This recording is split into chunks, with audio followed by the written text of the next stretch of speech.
Hey everyone, welcome back to another episode of Red Doctor Projections. I'm Lucas, and we have Eric here as always. Hey guys.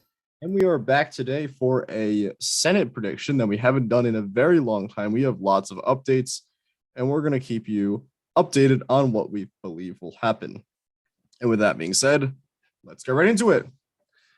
So the last time we made this video, we had a similar we were in a similar political position as we are now, since before Biden's approval rating was also pretty much in the tank. It also is still in that condition right now. So it's not looking too great, but we did get a couple of updates with regard to some of the nominees in some of the states that has better helped us to make our predictions here. So I'll start off, as always, by going through the safe states. Just the usual suspects. So South Carolina, Alabama, Iowa, we're going to put here as safe because Chuck Grassley is there. He's probably going to completely trounce Abby Finkenauer. That reminds me, I think we are going to make a video in the future where we rate each Senate race based on how good the Democratic and Republican recruit is, because that'd be an interesting video. Abby Finkenauer is a very good recruit. Unfortunately, it's not a great year for her to run. And also a lot of these races, honestly, there are very good Democratic candidates who were running, but this is not a good year for them to run in.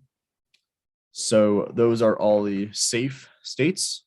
We're going to head now to some of the likely states. I'll start with, I missed New York. Let's start here with Colorado. Colorado is interesting because we would have put this one as lean, but apparently the Colorado Republican Party did a very bad job with their convention/primary system. And now the two leading candidates to become the nominee are both very far right extremists who are going to do very terribly in Colorado, a state that has moved very far to the left recently. So we do believe that Bennett will have a very easy route to re-election here. Heading now to Ohio, I actually toss this over to Eric and see his thoughts on this race.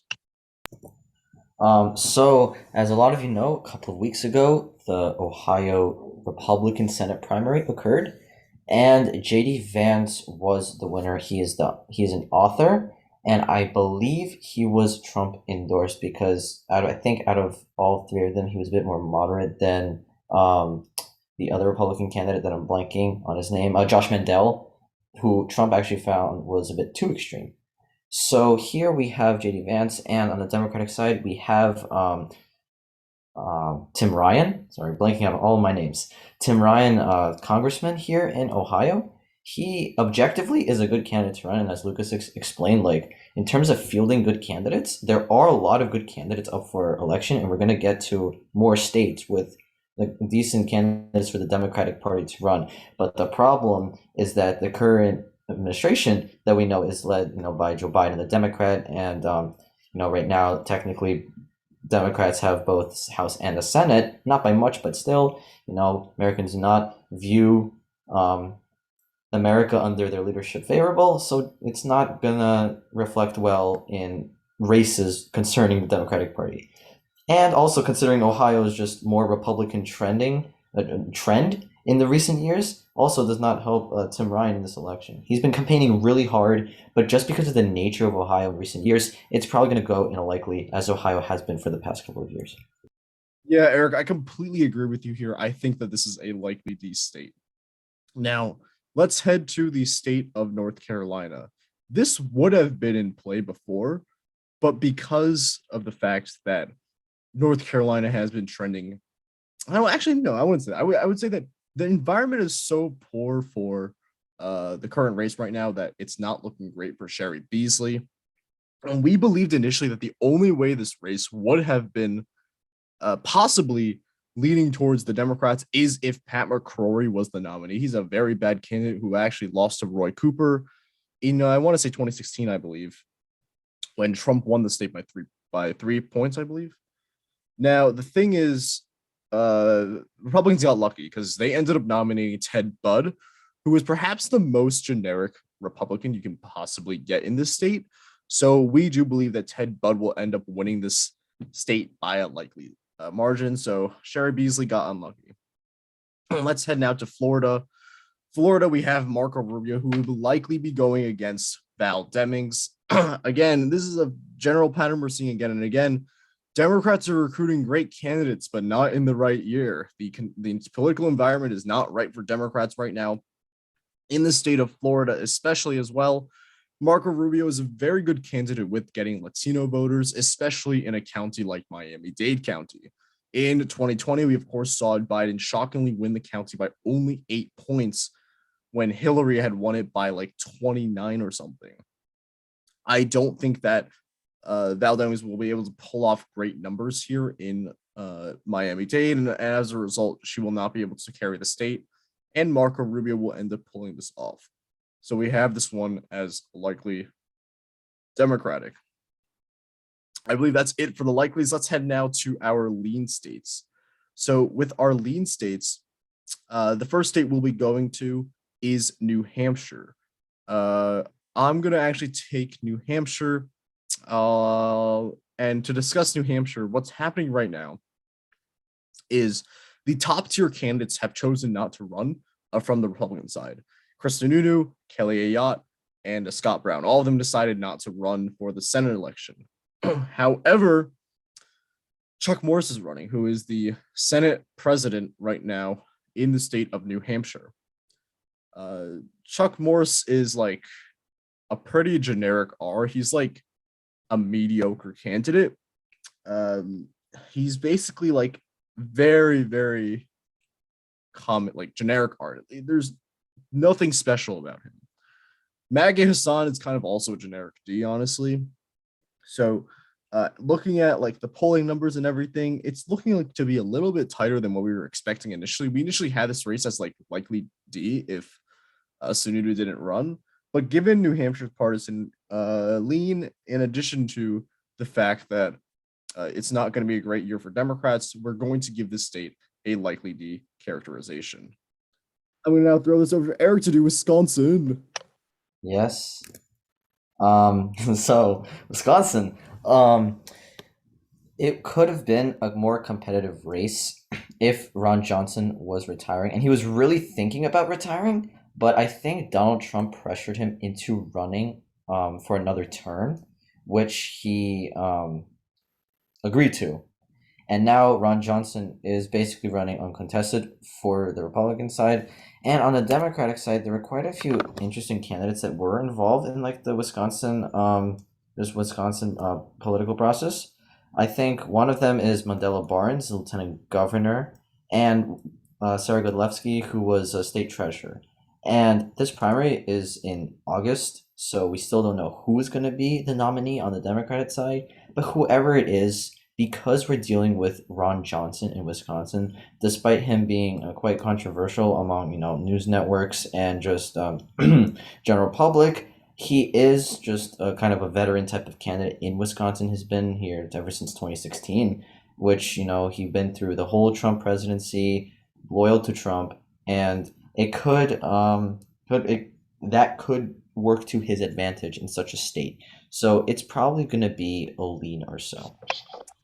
I do want to note, though, that Ron Johnson's favorability ratings are pretty bad. But I think given this environment that we're in right now, the Biden approval ratings, the general climate of the environment, the general political climate, it's not looking great for Democrats across the country. So Ron Johnson will be able to pull off the win here. So that should be it for the leans, I believe. Yes, that is it for the leans. We're going to head now into the tilt states. I'll start with Pennsylvania. Actually, I'll start with Arizona. So in Arizona, we have Mark Kelly right now. And actually recently, Donald Trump endorsed a candidate in the Republican primary named Blake Masters. Now, the thing is, Blake Masters is a pretty bad candidate. He's running very far to the right. Whereas Mark Brnovich, who we were initially thinking was going to be the nominee, was not moderate per se, but he was more towards the center because he didn't really challenge the election results in 2020. He kind of just accepted them. So as a result, this is not going to bode well for Republicans in the general election. Again, Arizona does not like those far right Republicans, that support Trump a lot. If they're putting up Blake Masters against Mark Kelly, we're thinking it could be slightly favored for Mark Kelly. We're giving this one tilt D. Had Brnovich been the nominee, that would have been way more interesting. We might have moved this one actually to tilt R, but if Blake Masters does end up becoming the nominee, it's looking like it's going to be tilt D. So we're going to head down to the state of Pennsylvania. I'll give this one over to Eric.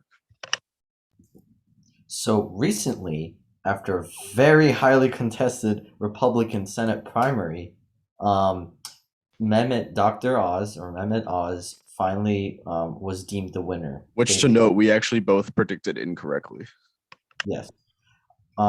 Just a quick side note, I did predict McCormick, who lost by approximately 900 votes. So it was a very close election, and this primary happened, I think, a week ago or 2 weeks ago, or if not even more. So it took this much time, and today is June 4th. So yeah, it took quite a while to get all those votes recounted and certified that the margin was actually what it was. So 900 votes. It's kind of crazy for such a big state like Pennsylvania. So anyways, Dr. Oz, who was Trump endorsed, will be up against John Fetterman. And as we know, he's kind of a progressive candidate, but he's more a populist. He wears his casual clothing. He wants to kind of distance himself from the establishment, but he in his essence does he's a pretty progressive candidate, which is interesting in a state like Pennsylvania, which is known for being swing and kind of just down the middle. It barely went to Joe Biden in 2020. So it's interesting if just the way he behaves and is maybe possible to attract attention will prevail over Mehmet Oz. But at the moment, again, we still have to factor in, at the end of the day, the biggest issues right now are just issues that are happening under the Biden administration. And that's really just been a lot of people. It's taken a huge toll on a lot of people. And with that in mind, Mehmet Oz at the moment will win. And we're going to put this as a tilt. And there's still quite a bit of time left until the election, so things may change. And who knows, maybe a debate between these two candidates would swing the race in another direction. But at the moment, we'll keep it tilt R. I completely agree with that. Let's now head to the state of Nevada. So Nevada is going to be interesting. They are nominating the current attorney general. Actually, maybe it's former. Either former or current attorney general Adam Laxalt. I don't remember. I know he ran for governor in 2018 and lost. It seems that he will become the nominee here. But actually, it's going to be interesting because we don't know for sure if he's going to win the nomination. But Adam Laxalt might be the best recruit Republicans have this entire cycle. He's a pretty well-known name. I wouldn't say he's an electoral juggernaut, but he's pretty well-known against Catherine Cortez Masto. And actually, the polling here doesn't look too great for Catherine Cortez Masto. We actually see Laxalt up in a couple of the polls, although I do want to note that a lot of these were internals.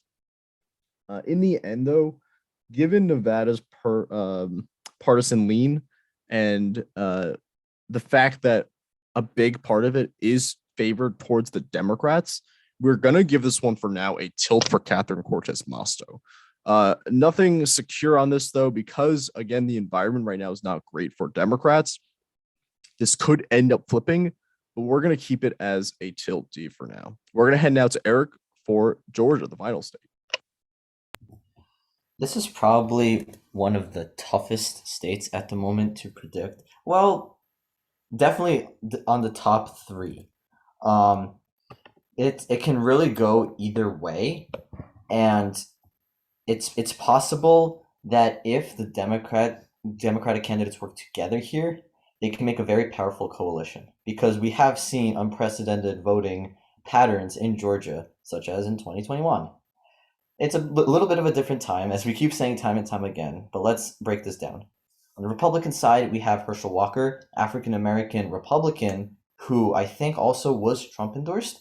And, he's not really politically experienced. I think he was a former football player, wrote a couple of books, but now he's getting involved in Georgia. And on the Democratic side, we have Raphael Warnock, who was recently up for re-election, finishing up the special election term, and now he's running for a full term in the Senate.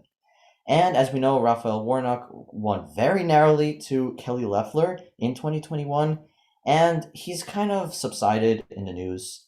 He hasn't done anything controversial, but also at the same time, nothing popular. He's kind of just blended in with the rest of the Democratic senators that just usually vote the way they vote.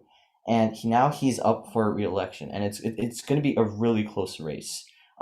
If he does campaign well and coordinate with Stacey Abrams, who's also running for governor in the same exact state, maybe they can hold campaign events together and try to rally enough support to get out the votes. It's going to be really important to have turnout in metropolitan areas, just as this worked for them in 2021.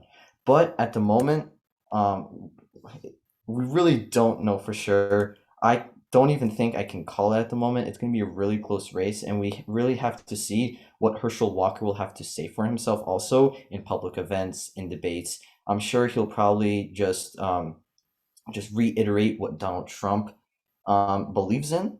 And for some Georgians, and some not, this may resonate. But I really want to leave this at toss-up at the moment. Lucas, what do you have to say? I do agree with that for sure. I want to also add that both candidates are having some sort of scandal right now regarding, uh, I think they're ex-wives.